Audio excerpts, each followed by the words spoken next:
la CGPME par Île-de-France me fait l'honneur de me recevoir. Je connais bien la CGPME depuis plus de 30 ans, mon cabinet étant adhérent tout simplement, et connaissant bien le président Jean-François Roubaud, il était normal qu'aujourd'hui je me consacre à l'entrepreneuriat au féminin, puisqu'on sait qu'il y a une mise à niveau à faire. 30% seulement de femmes sont des créatrices, et il en faudrait 50%. Donc dès lors qu'il en faut 50%, c'est ce que j'appelle une mise à niveau. On doit parler de quoi quand on se crée? D'abord de son projet, mais surtout de son financement. Oui, parce que le financement, c'est le nerf de la guerre et qu'il est important aussi que les femmes puissent avoir des financements à la hauteur de leurs ambitions. On a un peu tendance à les cantonner dans les sujets de microcrédit.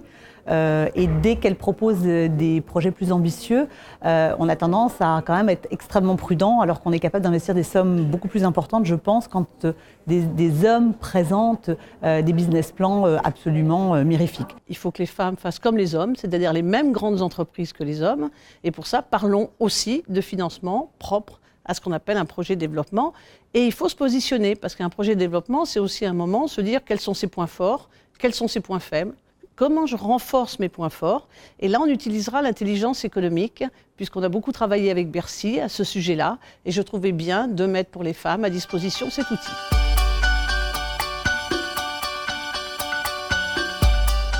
Alors d'une part, moi ça m'évoque effectivement tout un sujet assez important en tant qu'entrepreneuse déjà, moi, où on n'a pas forcément toute l'information au départ et qu'on se rend compte au fur et à mesure que le financement est un sujet assez important, primordial, vital, pour déjà la création en soi, pour le développement par la suite, et qu'on a besoin de travailler effectivement avec des partenaires qui ont des connaissances dont on ne peut pas malheureusement savoir tout et tout connaître.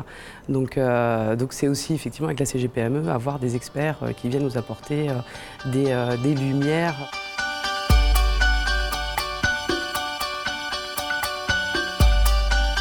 Ça fait 6 ans que je travaille, que j'ai de l'activité, que j'ai des clients. Sauf que je prends conscience que 6 ans de création, enfin 6 ans d'entreprise, maintenant il faudrait passer à la vitesse supérieure. Et justement, je suis en pleine recherche de solutions pour me développer.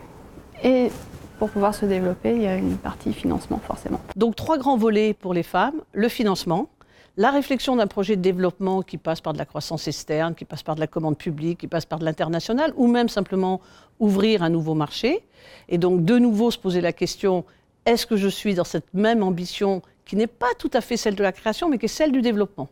Donc il faut faire un arrêt, il faut y réfléchir, il y a un diagnostic, et puis ensuite parlons de pérennité. On réfléchit en amont, de façon beaucoup plus précise aux risques que l'on a à se développer, à la façon dont on va hiérarchiser les enjeux importants pour l'entreprise et, bien entendu, on ne peut pas travailler sur tous les points en même temps, donc à définir des seuils de développement à court terme, moyen terme, long terme. Le modèle économique, s'il est vrai pour toutes les entreprises, je crois que les femmes ont tendance à aimer travailler aussi sur des sujets qui ont des implications autres que des implications économiques, notamment des implications plus sociétales. Et du coup, là, souvent, on continue à appliquer, par exemple dans l'économie durable, les taux de rentabilité qu'on veut ou qu'on attend d'une économie autre. Et là, il y a vraiment un misfit entre les attentes des financiers d'un côté et puis ce qu'on peut réaliser. Moi, je trouve que la RSE est un levier phénoménal de croissance, vraiment, et pour les TPE et pour les PME, parce que en fait, elle place tout le monde finalement au même niveau. L'important, c'est de partir de quelque part et de progresser. Je pense qu'il faut que toutes les entreprises, PME et TPE, se rendent compte de l'avantage et de l'opportunité que peut apporter une démarche RSE pour rentrer dans cette espèce de logique de croissance un peu plus importante et qui permettront de les faire évoluer.